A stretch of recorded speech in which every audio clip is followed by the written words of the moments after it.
പിതാവിന്റെയും പുത്രന്റെയും പരിശുദ്ധാത്മാവിന്റെയും നാമത്തിൽ ആമേൻ. എൻ്റെ പ്രിയപ്പെട്ടവരെ, ഇന്ന് ആഗസ്റ്റ് 7-ാം തീയതി വെള്ളിയാഴ്ച. അമ്മേ പരിശുദ്ധ അമ്മേ, അമ്മേ പരിശുദ്ധമേ, ദൈവമാതാവേ, കൃപാസനത്തിലൂടെ ഞങ്ങൾക്കും ഞങ്ങളുടെ ദേശത്തിനും അമ്മ മധ്യസ്ഥം തേടി തന്ന എല്ലാ അനുഗ്രഹങ്ങൾക്കും കൃപകൾക്കും ഞങ്ങളിപ്പോൾ ഹൃദയം നിറഞ്ഞ നന്ദി പറയുന്നു.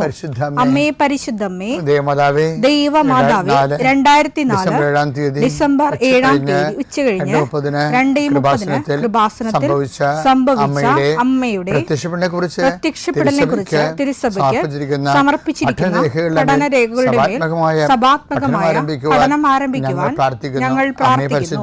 അമ്മേ പരിശുദ്ധമേ, ഭൂസ്വർലോകങ്ങളുടെ രാജ്ഞിയായ അങ്ങേയ്ക്ക് ഭൗമസംരക്ഷണത്തിനായി പ്രപഞ്ചപ്രകൃതിയെ തന്നെ തിരുസഭ പ്രതിഷ്ഠിക്കുവാൻ ഈ പ്രത്യക്ഷീകരണം വഴി ഇടയാക്കണമേ. പരിശുദ്ധമേ, ജപമാല മാതാവേ, സകല കൃപാസനം പ്രാർത്ഥനയോടും ചേർത്ത് ഞങ്ങളിപ്പോൾ പ്രാർത്ഥിക്കുന്ന ഈ കുടുംബത്തിന്റെ പ്രത്യേക നിയോഗം പറ മക്കളെ.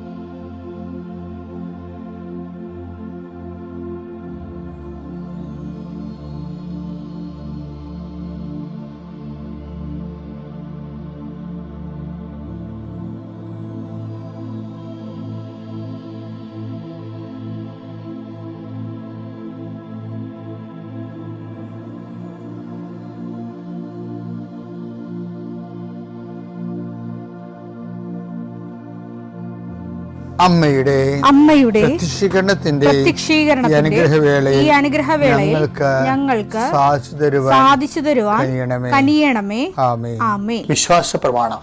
സർവശക്തനായ പിതാവും ആകാശത്തിന്റെയും ഭൂമിയുടെയും സൃഷ്ടാവുമായ ദൈവത്തിൽ ഞാൻ വിശ്വസിക്കുന്നു.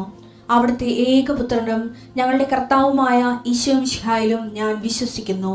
ഈ പുത്രൻ പരിശുദ്ധാത്മാവിനാൽ ഗർഭസ്ഥനായി കന്യകാമറിയത്തിൽ നിന്ന് പിറന്ന് പൊന്തിയോസ് പീലാത്തോസിന്റെ കാലത്ത് പീഡകൾ സഹിച്ച് കുരിശിൽ തറയ്ക്കപ്പെട്ട് മരിച്ച് അടക്കപ്പെട്ട് പാതാളങ്ങളിൽ ഇറങ്ങി മരിച്ചവരുടെ ഇടയിൽ നിന്ന് 3-ാം നാൾ ഉയർത്ത് സ്വർഗത്തിലേക്ക് എഴുന്നള്ളി സർവശക്തിയുള്ള പിതാവായ ദൈവത്തിന്റെ വലതുഭാഗത്തിരിക്കുന്നു.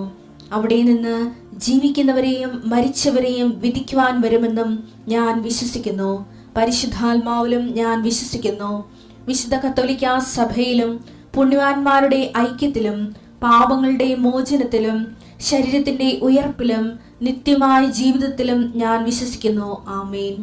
സുഖസ്ഥനായ ഞങ്ങളുടെ പിതാവേ, അങ്ങയുടെ നാമം പൂജിതമാകണമേ.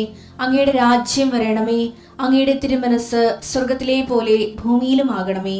അന്നു വേണ്ടുന്ന ആഹാരം ഇന്ന് ഞങ്ങൾക്ക് തരണമേ. ഞങ്ങളോട് തെറ്റ് ചെയ്യുന്നവരോട് ഞങ്ങൾ ക്ഷമിക്കുന്നത് പോലെ ഞങ്ങളുടെ തെറ്റുകൾ ഞങ്ങളോടും ക്ഷമിക്കണമേ. ഞങ്ങളെ പ്രലോഭനത്തിൽ ഉൾപ്പെടുത്തരുതേ, തിന്മയിൽ ഞങ്ങൾ രക്ഷിക്കണമേ. ആമേൻ. നന്മ നിറഞ്ഞ മറിയമേ, സ്വസ്തി. കർത്താവ് അങ്ങയുടെ കൂടെ സ്ത്രീകളിൽ അങ്ങ് അനുഗ്രഹിക്കപ്പെട്ടവളാകുന്നു. അങ്ങയുടെ ഉദരത്തിൻ ഫലമായി ഈശോ അനുഗ്രഹിക്കപ്പെട്ടവനാകുന്നു. പരിശുദ്ധ മറിയമേ, തമ്പുരാന്റെ അമ്മേ, പാപികളായ ഞങ്ങൾക്ക് വേണ്ടി ഇപ്പോഴും ഞങ്ങളുടെ മരണസമയത്തും തമ്പുരാനോട് അപേക്ഷിക്കണമേ. ആമേൻ. കർത്താവിന്റെ ഉന്നതമായ നാമത്തിന് സ്വസ്ഥം ചെയ്യുന്നു. കർത്താവിന്റെ വിശുദ്ധ പൗരോഹിത്യത്തെ മഹത്വപ്പെടുത്തണമേ. കർത്താവ് സഭയിലുള്ള സാന്നിധ്യം പ്രകടമാക്കണമേ. 40 വർഷം ഞാൻ അർപ്പിച്ച കൃപാന്റെ യുഗതിയാൽ കൃപാസനത്താറെ ജീവനോടെ പ്രത്യക്ഷപ്പെട്ട മാതാവിന്റെ മധ്യസ്ഥത്താൽ ഞാൻ മക്കളെ ഈശോ നാമത്തെ ആശീർവദിക്കുന്നു. കർത്താവെ, ജോലിയില്ലാത്തവര്, വീടില്ലാത്തവര്, ജീവിതത്തിൽ കലഹങ്ങളും ഭിന്നതകൊണ്ട് പിരിഞ്ഞു താമസിക്കുന്ന ജീവിത പങ്കാളികളെ, കുഞ്ഞുങ്ങളുടെ തെറ്റായ അവസ്ഥകൾ കണ്ട് വിഷമിക്കുന്ന മാതാപിതാക്കന്മാരെ,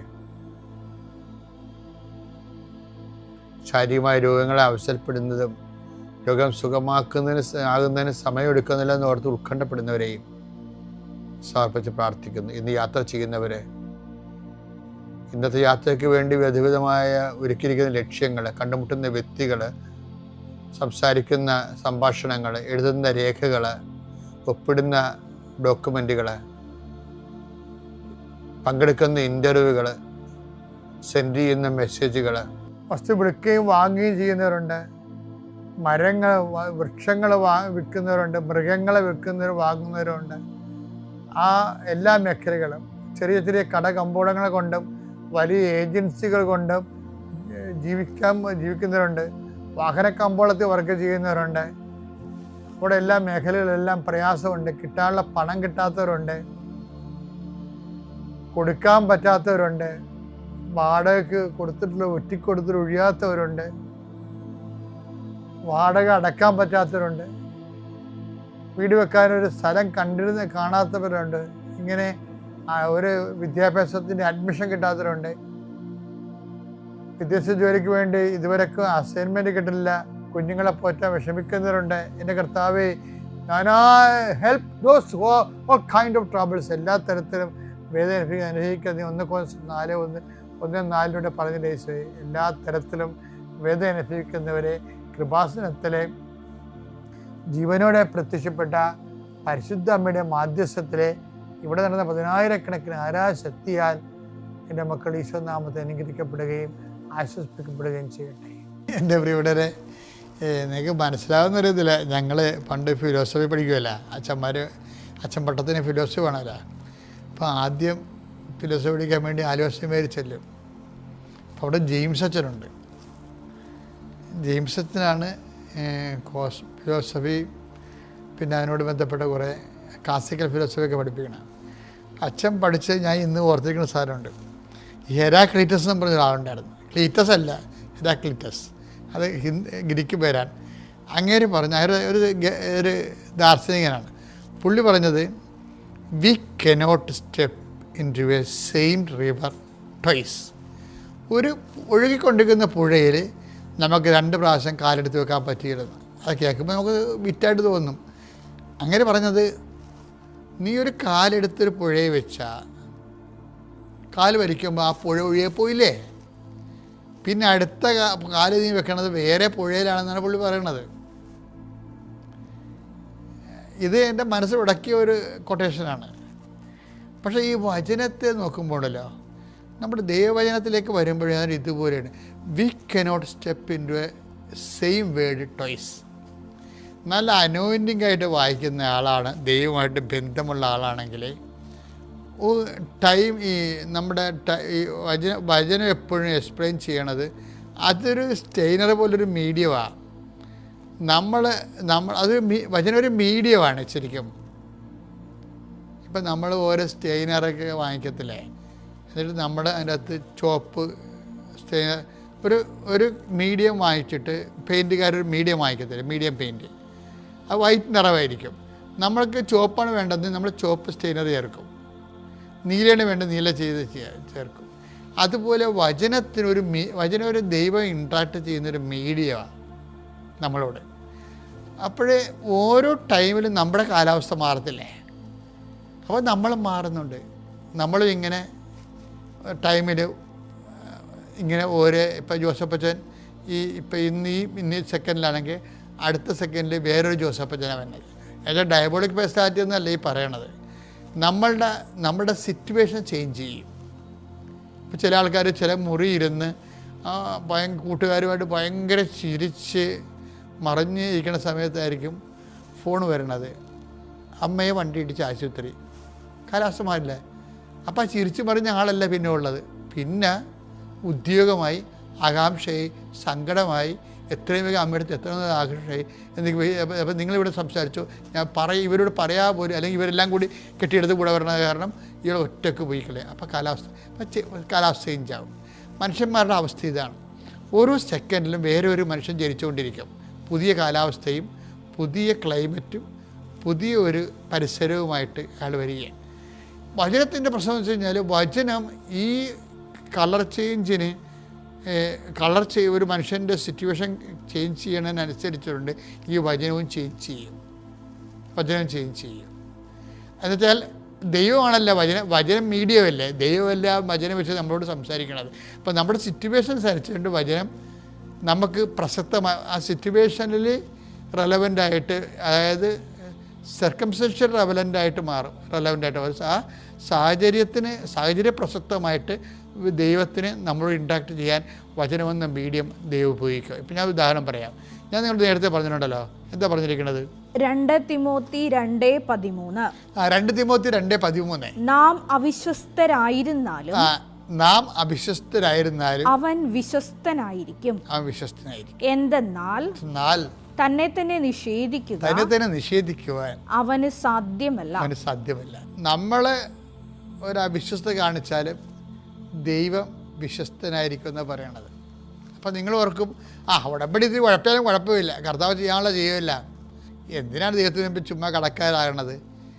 ഇത് ദൈവം പറഞ്ഞിരിക്കുന്നത് പൗലോസാണിത് പറഞ്ഞിരിക്കുന്നത്. പൗലോസിൻ്റെ വായിൽ നിന്ന് വല്ല പുതിയ നിയമത്തിലെ കാര്യം പറഞ്ഞ പോലെ തന്നെ പുള്ളിക്കാരൻ പഴയ നിയമത്തിലെ കാര്യം പറയും. കാര്യം പുള്ളി പഴയ നിയമത്തിലാണ് മിക്കവാറും കൂടാരം അടിച്ച് താമസിക്കുന്നത്. ഭയങ്കര ആപ്ലിക്കേഷൻസൊക്കെ കേട്ട് കഴിഞ്ഞാൽ ഇതെല്ലാം ഫരിസൈക്ക് ആപ്ലിക്കേഷൻസാണ്. പഴയ നിയമത്തിലുണ്ടായിരുന്ന വിശ്വാസത്തെ പുള്ളി കടുകിട വ്യത്യാസമില്ലാതെ പിടിച്ചുകൊണ്ടാണ് പുതിയ നിയമത്തിൽ പുതിയ പുനർവ്യാഖ്യാനം പുള്ളി ചെയ്യണത്. അപ്പോൾ അതുകൊണ്ട് അതാണ് പുള്ളി, നിങ്ങൾ പരിസരമാണെങ്കിൽ ഞാനും പരിസരമാണെന്നൊക്കെ പുള്ളി പറഞ്ഞ് പരിസരമാണ് വലിയ കേമത്വമാണെന്നുള്ളത് ആ ധാരണ അപ്പോഴും അങ്ങനെ ഉണ്ട്. പക്ഷേ അതുകൊണ്ട് ഇപ്പം എന്താ പ്രശ്നം? ഈ വിശ്വസ്തയെക്കുറിച്ച് പറയുകയാണ്. അത് നിങ്ങൾ അവിശ്വസ്തരായിരുന്നാലും ദൈവം വിശ്വസ്തനായിരിക്കും. അത് ഇവിടുത്തെ കാര്യമാണ്, പഴയ നിയമത്തിലെ കാര്യമാണത്. ഇവർ അവിശ്വസ്തരായിരുന്നല്ല, ഇവരെന്തെല്ലാം പണി കാണിച്ചു അല്ലേ? ഇവരെന്തെല്ലാം പണി കാണിച്ചു? എത്രയോ പ്രാവശ്യം മോശത്തിനെതിരെ വെറുപെറുത്തു. എത്രയോ പ്രാവശ്യം ഞങ്ങൾ ഈജിപ്തിലോട്ട് കൊണ്ടുപോകാമെന്ന് പറഞ്ഞു, അല്ലെങ്കിൽ നിന്നെ തട്ടിക്കളയെന്ന് മോശത്തിനോട് കയർത്ത് സംസാരിച്ചു. അങ്ങനെ പല തരത്തിൽ ദൈവത്തോട് അവിശ്വസ്ത കാണിച്ചിട്ടുണ്ട്.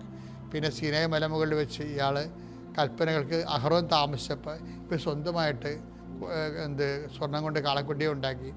അപ്പോൾ എന്നിട്ടും ദൈവം ഇവരെ വാഗ്ദാന നാടി പ്രാപിച്ചുകൊണ്ടാണ് നിങ്ങൾ അവിശ്വസ്തരായിരുന്നാലും ദൈവം വിശ്വസ്തനായിരിക്കുമെന്ന് പഴയ നിയമ പുറപ്പാട് ജീവിതത്തിൽ നിന്ന് എടുത്ത ദൈവത്തിൻ്റെ ഒരു ബ്രാൻഡിങ് ആയിട്ടാണ് അത് പറയണത്. പക്ഷേ നിങ്ങളത് കൃപാസനം ഉടമ്പടിയുമായിട്ട് കണക്ട് ചെയ്യരുത്. എന്താ കാര്യം? പഴയ നിയമത്തിലെ ഉടമ്പടി ദൈവം ഇങ്ങോട്ട് വന്നെടുത്ത ഉടമ്പടിയാണ്. മനസ്സിലായ? കൃപാസന ഉടമ്പടി ദൈവം ഇങ്ങോട്ട് വന്നെടുത്ത ഉടമ്പടിയല്ല, നിങ്ങൾ അങ്ങോട്ട് ചെന്നെടുത്ത ഉടമ്പടിയാണ്. തെറ്റിക്കരുത്. വണ്ടിയും ട്രെയിനും പ്ലെയിനൊക്കെ പിടിച്ച് കൃപാസനത്തിൽ വന്നെടുത്ത ഉടമ്പടിയാണ്. അപ്പം നിങ്ങൾ അവിശ്വസ്തരാകേണ്ട കാര്യമില്ല. അവിടെ ദൈവം ഇനിഷ്യേറ്റീവ് എടുത്താണെങ്കിൽ നമ്മൾ അവിശ്വസ്തരെ എടുത്താലും ഏകപക്ഷീയമായിട്ട് ദൈവം വിശ്വസ്തനായിരിക്കും. ഇതിൽ ദൈവം നമ്മളെ കൃപാസന ഉടമ്പടി ദൈവം വിശ്വസ്തനായിരിക്കുമെന്നല്ല എൻ്റെ അർത്ഥം, ആയിരിക്കുന്നില്ലെന്നല്ല ഞാൻ പറഞ്ഞത്. ഞാൻ പറഞ്ഞത് നമ്മൾ ഇനിഷ്യേറ്റീവ് ചെയ്തെടുത്തിരിക്കുന്ന ഉടമ്പടി കൊണ്ട് ഇതിൻ്റെ ബാധ്യത 10% നമുക്കാണ്. എന്താണ്? നമ്മൾ വിശ്വസ്തരായിരിക്കും എന്നുള്ളത്. അപ്പോൾ വിശ്വാസത്തേക്കാൾ വലുതാണ് അവിടെ വരുന്ന എന്താണ് വിശ്വസ്തത എന്ന് പറഞ്ഞാൽ ഞാൻ പറയും സഫറിങ് ഫെയ്ത്താണ് വിശ്വസ്തത എന്ന് പറയും. Suffering faith. ഞാൻ പണ്ട് സർവൈവിങ് ഫെയ്ത്താണ് നിങ്ങളോട് പറയുമായിരുന്നു. ഇപ്പം ഞാൻ നിങ്ങളോട് പറയണത് അത് നിലനിർത്തിക്കൊണ്ട് തന്നെ ഞാൻ ഇപ്പോൾ നിങ്ങളോട് പറയണത് what is fidelity? It is suffering faith. ഒരു മനുഷ്യൻ വിശ്വാസത്തെ പ്രതി അനുഭവിക്കുന്ന സങ്കടങ്ങൾ എന്നിട്ടും വിശ്വാസം വിട്ടുമാറാതെ അവൻ നിൽക്കണത്, അതാണ് വിശ്വസ്തത എന്ന് പറയണത്. ആ വിശ്വസ്തത ദൈവം നമ്മളിൽ നിന്ന് പ്രതീക്ഷിക്കുന്നുണ്ട്. പിതാവിൻ്റെയും പുത്രൻ്റെയും പരിശുദ്ധാത്മാവിൻ്റെയും നാമത്തിൽ.